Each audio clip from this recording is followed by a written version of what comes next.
अस्सलामुअलैकुम। 5 साल का वीजा तो हमने अप्लाई कर लिया, लेकिन वीजा रिजेक्ट हो गया। रिजेक्ट क्यों हुआ, क्या वजह है, आज की वीडियो में इसके बारे में डिस्कस करूंगा। और क्या हम 5 साल के वीजे को दोबारा से रीअप्लाई कर सकते हैं, बहुत ज्यादा पूछा जाने वाला सवाल। क्या मेरे दोबारा से वीजा निकल आएगा? तो आज की वीडियो के अंदर आपका दुबई सिस्टम या आईसीपी अबूधाबी सिस्टम, दोनों पे मैं बात करने जा रहा हूं डिटेल से वीडियो। और ये जितनी भी मैं डिटेल दे रहा हूं, ये मैं अपनी राय दे रहा हूं आपको।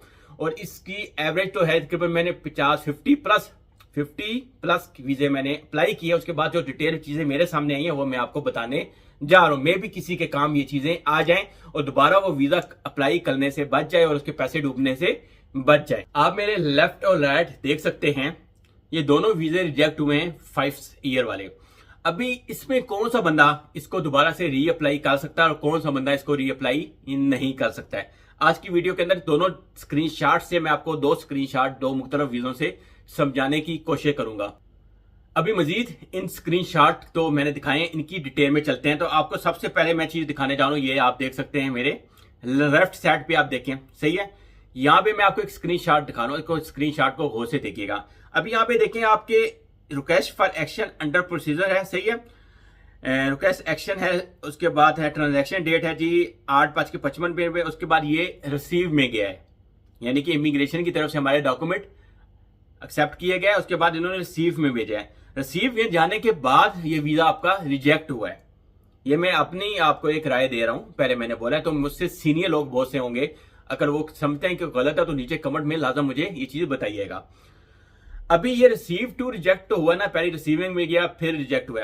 इस कंडीशन में मैं आपको एडवाइस दूंगा कि आप दोबारा वीजा अपना अप्लाई ना करें। तो हेल्थ पर काफी लोगों से डिस्कस करने के बाद उन्होंने यही बोला कि ये मे भी आपकी सिक्योरिटी रीजन की वजह से वीजा रिजेक्ट हुआ है, इसलिए इसको दोबारा रीअप्लाई ना करें। उन्होंने मना किया है। काफी बंदे हैं, दोस्त हैं जिनसे ये डिस्कस मैंने किया। और हेल्थ पर मेरा आइडिया, और मैंने खुद ये तकरीबन एक बंदे का 2 दफा मजीद वीजा अप्लाई किया है, उसके बाद भी सेम उस बंदे का वीजा रिजेक्ट हुआ है। रिसीविंग में जाने के बाद 2 दफा उसका दोबारा से वीजा रिजेक्ट। इसका मतलब है कि रिसीविंग रिजेक्ट का मतलब है कि आके कोई ना कोई इशू जरूर आ रहा है, यानी कि रिसीविंग तक ओके है, सही है। रिसीविंग में ले जाना, आगे अप्रूवल, उसके बाद का होता है अप्रूवल का स्टेप आपका। अभी यहाँ पे एक और चीज ऐड करूंगा, अक्सर आप अपना स्टेटस ऐप चेक करते हैं ना, आईसीपी में पासपोर्ट का नंबर डाल के, वहां पे लिखा होता है इंटर नॉट एक्टिव। तो उसका मतलब क्या होता है कि अक्सर लोग ये भी बोलते हैं ट्रैवल टूरिज्म वाले वर्ड को कि सिक्योरिटी चेक में है। उसके बाद या तो वीजा अप्रूव हो जाता है या रिजेक्ट, और ये वो पॉइंट है आपका, सही है। अभी एक और चीज आपको यहां पे दिखाऊंगा, एक सेकंड स्क्रीनशॉट, आप इस तरफ देखिएगा। दूसरा ये मैं आपको दूसरी साइड पे एक और स्क्रीनशॉट चेक करवाने जा रहा हूं, ये देखिए। इस स्क्रीनशॉट में आप देखें, सही है। इस स्क्रीनशॉट में रीसबमिट किया गया है, सही है। रीसबमिट करने के बाद उन्होंने मांगी कि 6 महीने की बैंक स्टेटमेंट लगाई, वो लगाई गई है। उसके बाद रीसबमिट किया। रीसबमिट के बाद ऊपर देखें ना, रिक्वेस्ट एक्शन में क्या है, उसमें लिखा है रिजेक्ट टू रिसीव। क्या लिखा हुआ है? रिजेक्ट टू रिसीव, यानी कि ये इमिग्रेशन की स्टार्टिंग स्टेप में ही आपका वीजा रिजेक्ट हो गया कि इमिग्रेशन ने, तो हमने डॉक्यूमेंट लगाए हैं या जो कस्टमर ने डॉक्यूमेंट दिए तो उन्होंने एक्सेप्ट नहीं की, यानी कि आपकी बैंक स्टेटमेंट उन्होंने एक्सेप्ट नहीं किया। इस कंडीशन में जो ये सेकंड कंडीशन है ना, ये जो इसमें लिखा हुआ है, क्या आ रहा है? रिजेक्ट टू रिसीव लिखा हुआ है। इस कंडीशन में आप दोबारा से अप्लाई कर सकते हैं। तो मैं अपनी आपको राय दे रहा हूं।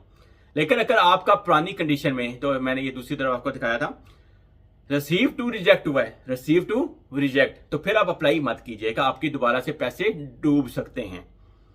अभी बात करते हैं कि मैंने 50 प्लस वीजे डाले हैं, तो उनकी एवरेज क्या आ रही है दुबई की और अबूधाबी की। सर दुबई की मैं आपको एवरेज बताऊंगा, तो दुबई की एवरेज सुनकर जो इतने हमारे बड़े बड़े नाम वाले टिकटॉक का शोर मचाया हुआ है 5 साल के बीच, यकीन मानिए कि मैंने डायरेक्ट यूएस नेशनल बनने का वहां से अप्लाई किया। गल्फ कंट्रीज के काफी लोगों के अप्लाई किए हैं दुबई से, क्योंकि वो एम्बेसी में नहीं जाना चाहते हैं।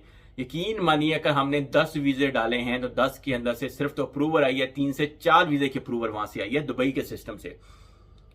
अगर हम यही भी बात करते हैं आईसीपी के, तो अबूधाबी के जहां पे आप बाद में बायोमेट्रिक के लिए पाकिस्तान में जाते हैं, यकीन मानिए उसकी एवरेज से बहुत अच्छी गई है।